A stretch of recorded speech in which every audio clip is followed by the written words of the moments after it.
Heyo, log 21.0.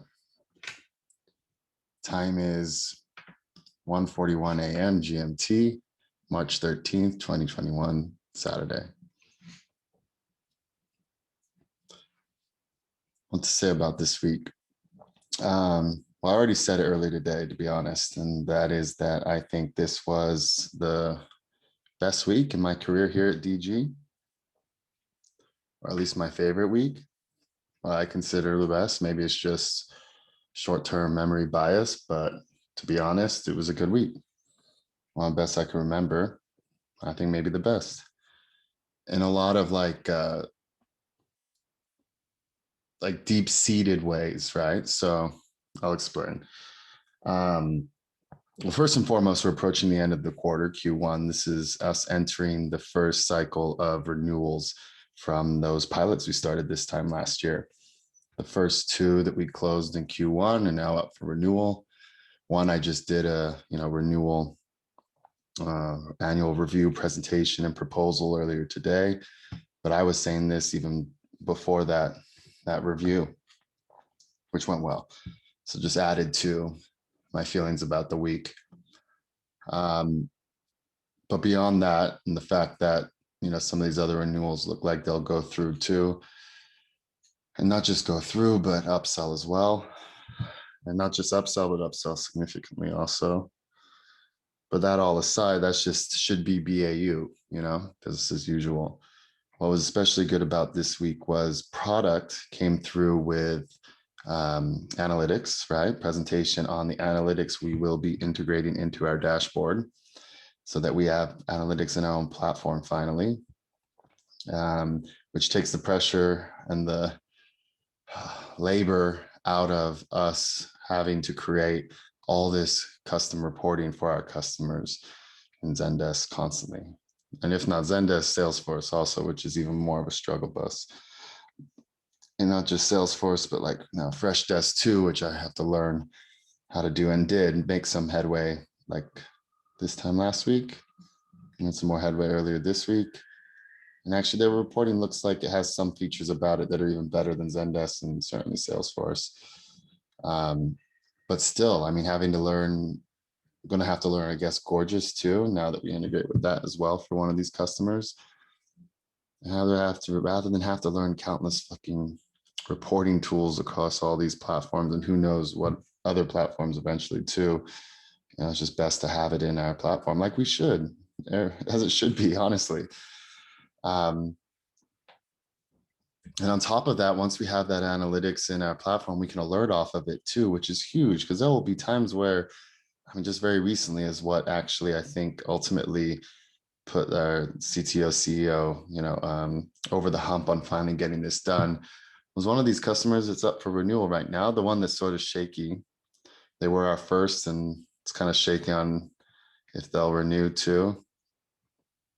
Because we kind of did, well, I mean me, but us as a company also dropped the ball a little bit with them, but they are a little different too, even though they are still e-commerce. They have all these like consultants, which change the kinds of questions that come in, and AI gets confused with things like, well, whatever, I won't get into the details of it. Nobody really cares or even would understand, even as best as I could explain right now, so that said, they're a little unique regardless, right? And I think they will renew regardless, right? But what I think put them over the hump there was that we were making some adjustments like about 6 weeks ago or so.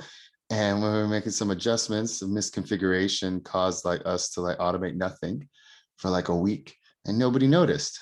That we didn't, which is bad on us, but didn't notice because the only way I would notice is to like log into their system and see the analytics we built out in there and see that there was some drop off. And even then, I would only notice if I looked at like the weekly reporting as opposed to like the monthly, right?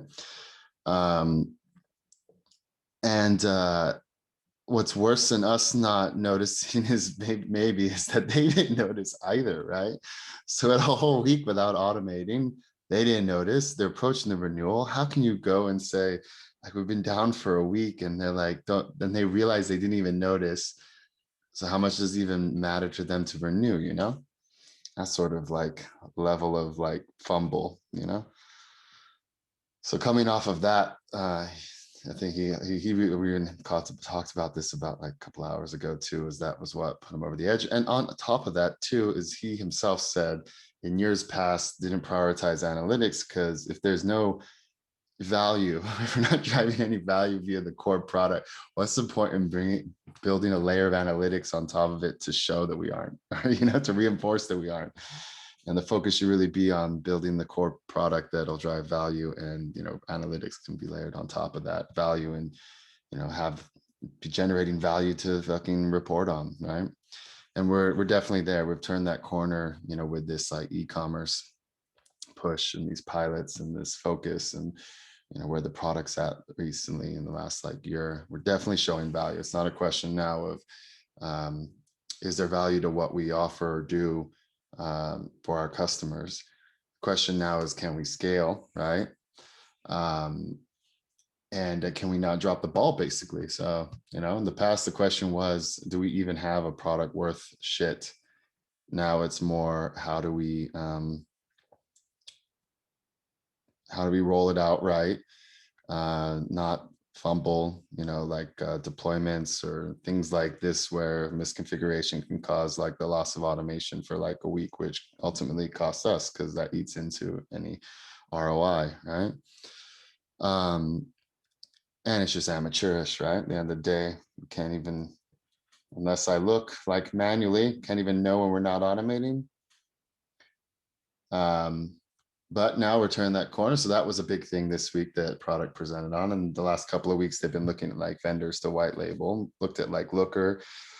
Looker was saying like 120, 150K, I think is what they said. But then followed that very quickly, actually immediately with, but we can get you in like under 100. What kind of pricing is that, dude? Oh, it's 150, but we can discount it by like 33+% for you, like right on the heels of him saying what it actually list price is. Like, then what else we look at? Sisense, or so how we say it. Good Data, Domo. I think there was one other one in there.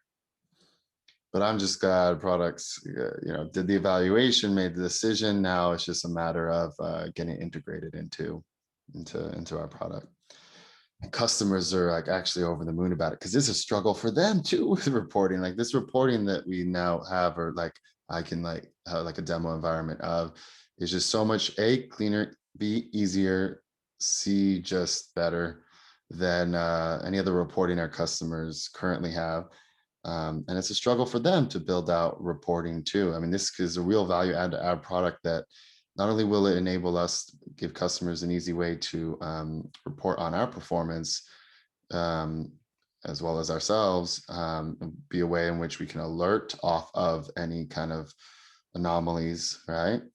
As well as give customers a way to easily report on things outside of our product specific performance, really, right? So it's key and cool like that. Plus, this week, the product presented on some UI changes they'll be pushing in the coming weeks too. And that's got everybody, really happy to see, excited, and it's just great for the customers that we've had like the last year to really see aesthetic improvement to the platform. But it's more than just aesthetic, honestly. It is functional too. But the focus has really just been on MVP, and now this like layer of polish is more than just polish. It's like proper improvement. Yeah, I mean, this is 1 year later sort of thing. I mean, the company may as well have been started like, a year and a half ago in a sense. But it's a rebirth, reborn, Phoenix sort of story. And what is it?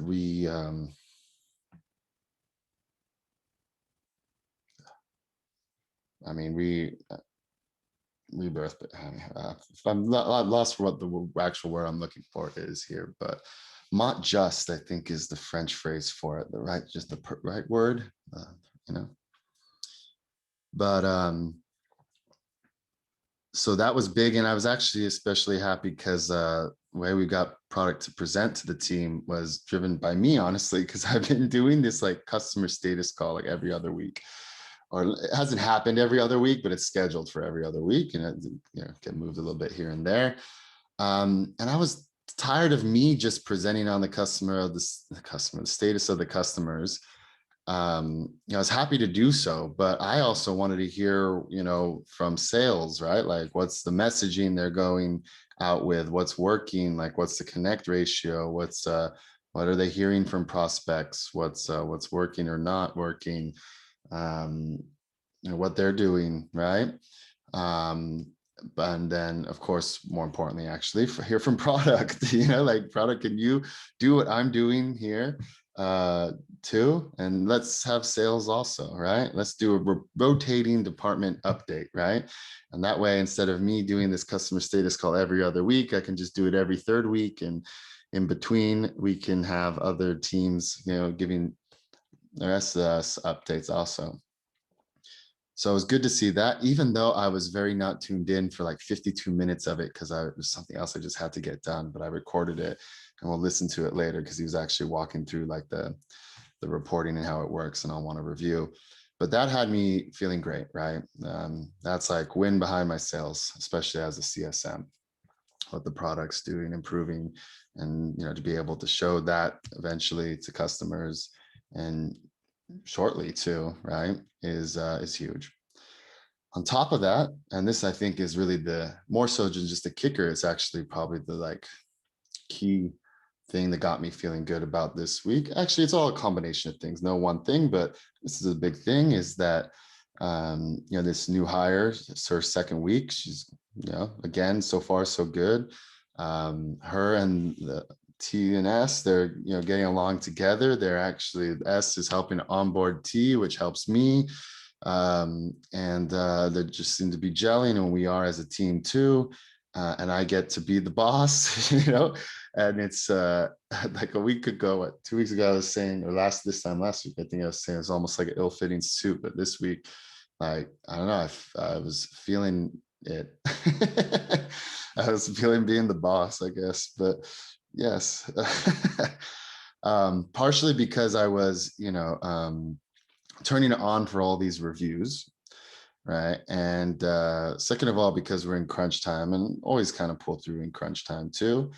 But third of all, it's this like extra boost knowing that all that I'm doing, this like emailing, responding back to a customer at like 3 a.m. last night while I'm working on like this review I've got to do today, is not something I'm going to have to do forever or much longer.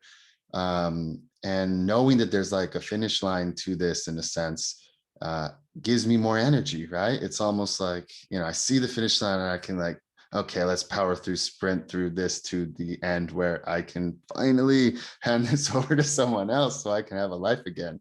And more than just like a life, like I can actually focus on these other things that we haven't been, doing, right? Don't even ask me where to start as far as what, right? I haven't even given it much thought, but like there's so much more we should be doing, could be doing. And now, once I have a chance to hand these accounts, American accounts over, I can be thinking about and actually doing, right? But even like being the boss in the sense of, and these are like two examples I'll like share too, which is one, right? So there's this one account, they are very like entitled and tight and demanding, but they were like one of our earliest, flow customers. They're like the second. And it'd been like a bit of a gem for us. They took like a lot of reference calls for us over the years, and they were like our first 3-year deal, and took even like investor reference calls for us as well. So we owe them a lot in that sense. But at the same time, part of the problem with that account is, first and foremost, the flow is so like legacy. It's all these like hard-coded actions that the CTO built out for them like 3 years ago, and you can't even see what's in them. He can, I can't, right? Like it's almost like on his computer. At one point, I think at this point, he's probably moved it to like GitHub, so maybe another SE can see. But that's one problem. The other problem is that we have really moved away from the industry they're in. When we first got started, it was a lot of subscription businesses that like really gravitated to what we were doing because they just were looking for ways to like cancel subscriptions because they're getting a lot of those requests, refund subscriptions, extend subscriptions, upgrade, and freeze or pause on pause. These are very common use cases. But for whatever reason, even though those subscription businesses were the first, we didn't get very many more. I don't know what sales was doing or if there just wasn't the demand out there that there was initially. I really don't understand. But we definitely pivoted away from them and focused like on e-commerce. So those like early customers kind of got left behind in a sense that we really weren't innovating in ways that benefit them directly.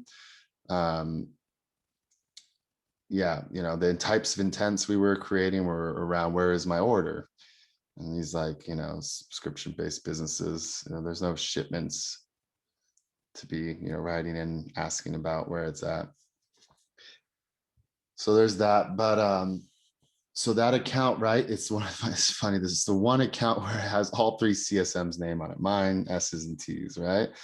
Because ultimately it'll go to T, but I did like kind of punt it to S just after they renewed at the end of December. Because this like last, what is it now, 2.5 months, I could just not, I had no time for them. Like both in both sense, like literally, like there's so much else I have to be doing, but B, I just did not have the patience for them anymore. Like I just had to pass it off. But now we have a US CSM that can take them on. And really they just need attention and diligence and follow through.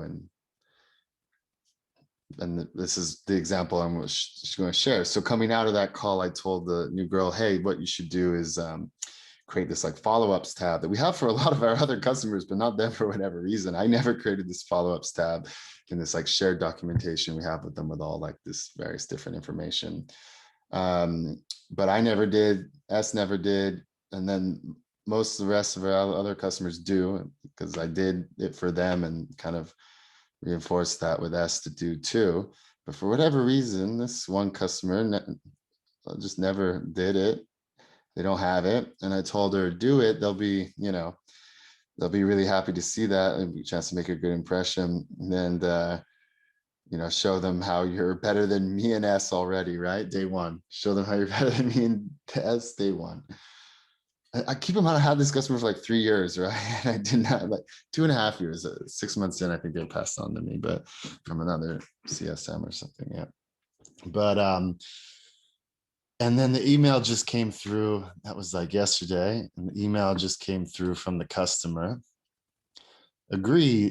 Nice meeting you as well, T. Same time works for me as well. Big +1 on the follow-up tab as well. That will be helpful.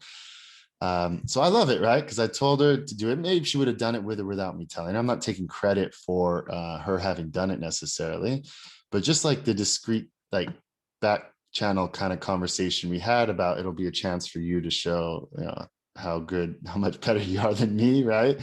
And then the customer immediately feeds back with this, and it just gave me like the smirk, right? Like I literally give her a tip, make her look good up front kind of thing. And the customer comes back with exactly what I knew they would, right?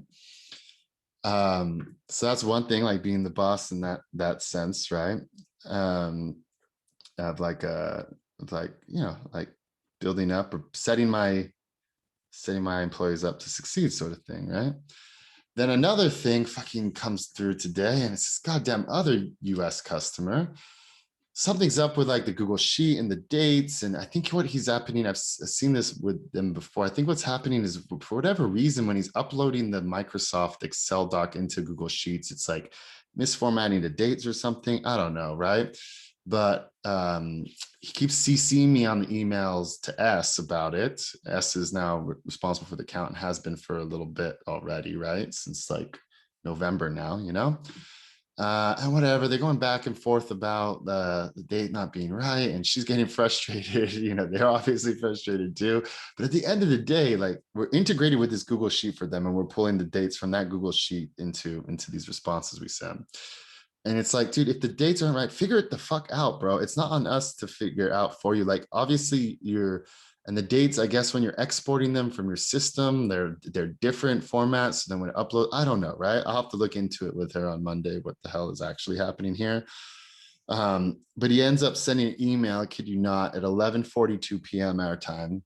And they're on the East Coast too. So no, he is, I want to say Central Time. They're Tennessee, which I think is Central. Yeah. I think Tennessee is actually split, but so that's just, I think they're Central. So it's 11.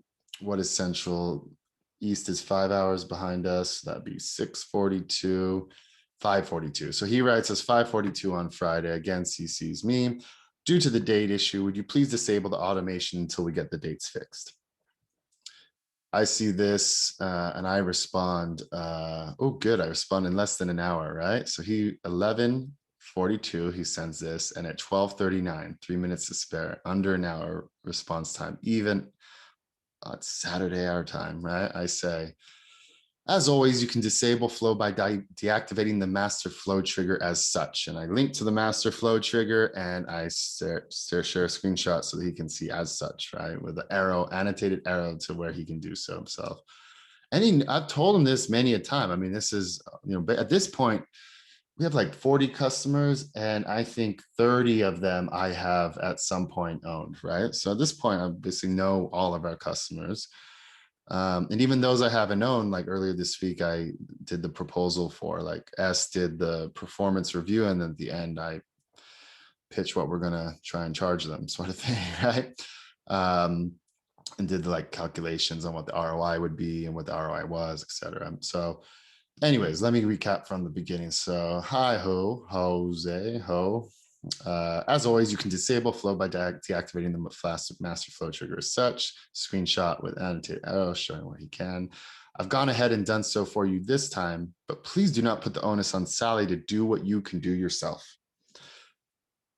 Like honestly, it felt so good to like protect her like that, man. Like, and I really don't care whether this upsets him or not, man. Like, he knows me, I know him. He's being lazy here, right?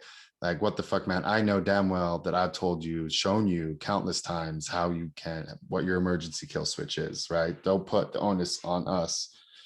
So here again, I'll repeat, I've gone ahead and done so for you this time, but please do not put the onus on Sally to do what you can do yourself. It's already Saturday here, but I'll be sure to review with Sally on Monday what seems to be the issue with getting the dates right in the Google Sheet. All my best, Bora. Boom. Like, I like being the boss like that too. Like, I got the chance to be the boss like that for like the first time ever, I think, honestly, like kind of defending my employee, my team in a way, right? I don't think ever before in a corporate sense. I think this is that first example for me, honestly. So these two like angles at it, one of which was telling the new girl what to do to really make herself look really good and make that first positive impression, because really with stuff like this, well begun is half done. And at the same time too, I think they feel like I kind of just punted them to a lesser CSM in S. But now with this one, I think they, see that she's more experienced CSM and seems to be on top of it, sharp, and following up with an email after the call, and this tab, documenting what the follow-ups are, and we'll continue to kind of track this. It's like a task tracker, right? That felt good to see too, and then feels good to do this also, right? Like, fuck you, bro. Don't come at my team with something that you can damn well do yourself. And for you to send this at fucking 11:42 p.m. our time, we're in London, man. And these Americans, man, they don't give a fuck that we're in London. Like, to them, the world revolves around America. I mean, here again, a good example is like this other account that I was just talking about responded just now at what time? 11:59 p.m. our time, right? And they're always doing that to me. A lot of the time why I was starting these at like 1:32 is because they would raise something at like, I kid you not, like at 12:30 p.m., 1 a.m. Friday, well, Saturday at that point, right? So I'd be like troubleshooting their bullshit on the Slack channel, which is not even like, to me, a proper support channel, and trying to get away from that entirely. And that's why I had to exit out of that account, because I couldn't find a better way to kind of just put an end to that Slack channel, right? I couldn't bring myself to say we're stopping this, because I remember this point of contact talking about us at a webinar, not webinar, at a conference on our behalf. It's just, which is part of a panel, you know. Like I said, the early days, they did a lot for us. And she was, you know, giving props to how we had a Slack channel with them so that they could, you know, talk to us if there's any issues, all the agents, right? Which is true, we did and we do, but it was getting out of hand, man. Like, sorry, like, you know, and at the same time too, the agents, nothing was getting funneled, right? So they were saying this, that, and I was like, look, I already talked to someone, like the point of contact about this. We decided this is how it's supposed to be done, take it up with her kind of thing, right? Um, no, you guys can't all like come at me with things like just, you need to be somebody like distilling down um and also telling the agents that's the process we decided on, instead of me having to re-explain myself. There's like good one example, I think 3 times over the course of like 2 months, you know, having to go back and re-explain the same thing. You know, one time even just taking screenshots of the previous time I explained this, you know. Oh, anywho. So yeah, there's that. There's being the boss, right? It going well and feeling good about how it's going, right? I could really see how being the boss could really suck too, and I was, you know, feeling that, or fear of that, or, you know, feeling the guilt of not doing a better job onboarding this CSM that first day, for instance, right? And guilt I felt for that, and how it kind of killed my mojo for much of that first week, honestly. But this week got my mojo back, and yeah, just felt good. And you know, a lot of like a confluence of positive things, you know, not just the team, and not just this like light at the end of the tunnel as far as workload, um, but also being happy with the team, and like looking at like tools like a project management tool, looking at that, and having this other CSM do that, kind of sign us up, set it up, set up a call with them, ask them these questions. That was another thing I did this week. Like we're going through and I was like, okay, I want to know like how, um, you know, these things about it, right? What does it mean, calendars? Does it mean like I can integrate like Google Calendar? Does it have its own separate calendar? If it has its own separate calendar, does that mean that it syncs with my Google Calendar? You know, minor thing like that. Other thing is like collaborators, like can I add a collaborator to the group, or this other PM project management tool, they call it like folders. One calls it folders, one calls it groups, and I don't know what the other ones call it. We'll look at the others as well. But anyway, like, you know, adding collaborators is a key part of what we're looking for here. How does that work? Can I add it just to this group, or, you know, or whatnot, right? And other things too, right? I got to just like list off like all these things I wanted to see or understand about the tool, and she's just like taking them out in the tool, because she set up this like free trial of it. And then she set up a call, took the initiative herself to set up a call with them on Tuesday, you know, to go through all these questions with them, get answers. She said she'll record it. I can then listen to it on my time, and then we can set up another call around like commercials, which is when I get to parachute in, right? You know, and I don't know, it just feels so good, man. It's just like clicking, you know. Oh, it just feels so good, dude, not to have to do it all, first of all, and B, to like have people like have people do what I'm telling them to do, I guess, is the worst way to frame it. But for real, like having like extra arms, you know, that are like trusty arms, right? And so far, I wouldn't say that S always has been the most diligent, right? But when I told her to do something, she would do it, right? It was always like that. It was the problem was that I always had to tell S, not always, but there's a lot of times I had to tell S what to do. But whenever I did, she did it, and she's been good like that. And like the best example of this is that I told her, you know, you got to learn, explore, and teach me, and that was a big one. You know, all the other things pale in comparison. I mean, this was like, go fucking learn something like difficult and then teach me. And she absolutely did. And now she's teaching T, and we're all three now building out reports for all these customers, right? And this new Explore reporting that Zendesk has. And that saves me from having to personally do it because I was dreading that. And that's where I thought it was going to go. That's why I was so like, so much anxiety about, to be honest. And now it just like whew, evaporated really this week, finally, really properly evaporated, seeing that T could now create her own reports. S had already done so for a bunch. You know, if I had a question, S could answer. And there's still some stuff for us to figure out as like a team, but like, oh my God, at least we're doing it as a team instead of me solo, you know, like just like a weight of the world off my shoulders. So in that sense, like a great week as well, you know, in that sense, a really great week. So I guess that's what to say about this week. What else to say about this week is my mom sent me an email. At least she hasn't sent me an email like this and the whole time I've been out here, right? It's a proper like long email, right?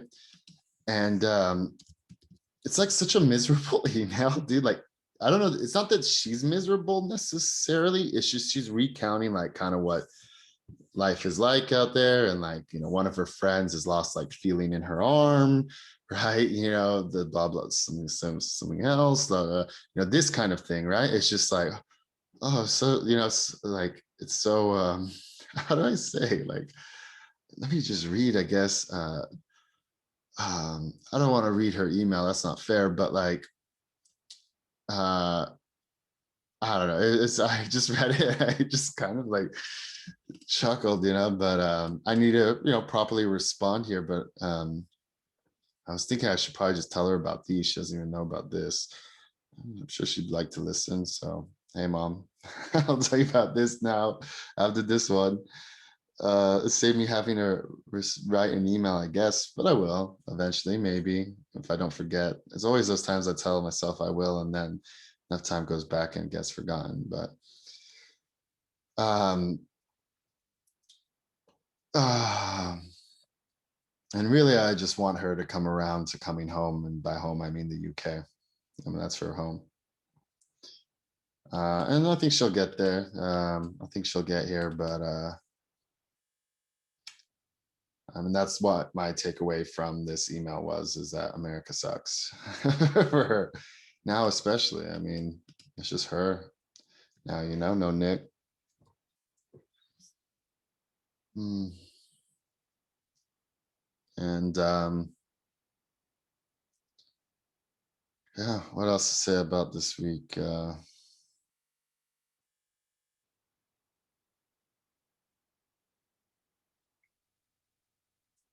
Oh no, I'm exhausted.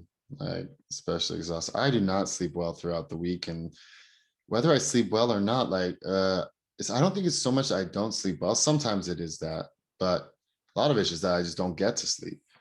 Like, I really envy people that can just like put their head to the pillow and pass out, you know? Um, and some of it's not even how long it takes me to get to sleep once I lay in bed, but I mean, how late I'm up working before I even go to bed. And then once I go to bed, I can't just like go to bed either. This is a bad habit on my by side, but I have to like decompress, unwind with like a YouTube video or something, right? It's very, or like a little bit of TikTok or something. It's very hard for me to just go to bed and put the phone down and not and just try and go to sleep immediately, right? Which is on me. That's squarely on me, honestly. But yeah, beyond that, to be said about this week, I guess that's about it. I guess this can be one of the shorter ones. It wasn't especially good week, but I think I'd have more to say. I could say more, but kind of brain dead. um, so with that said, I'll leave it at that. Um, much love. Be happy. Do good. I love you, mom.